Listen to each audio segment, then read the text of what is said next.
Biggest fear is probably just not really taking advantage of being young and going hard at life, kind of just being in cruise control and just going by and watching the years go by.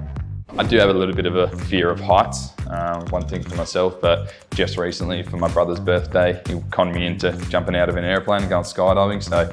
Our biggest fear is either cockroaches or spiders, one of the two. Not a fan of either. Oh, my dad. My dad's my biggest fear. I've got a particularly complicated relationship with my dad, so. My biggest fear is spiders, and the biggest fear I've ever faced was at my best friend's wedding.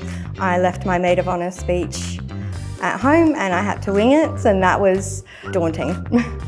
My biggest fear, going a bit deep, would be something bad happening to my family. Biggest fear that I've faced. I went skydiving a few years ago and my instructor was basically falling asleep on the way up, so it was a bit sketchy. Biggest fear I've ever faced was the fear of failure, I guess in general sense, but it's important to overcome that fear. Biggest fear is a cheesy one, but not succeeding. I want to make sure that I'm successful, have a good life. And current biggest fear at the moment, and that is Arsenal not winning the league after being top the whole season. Very scary stuff.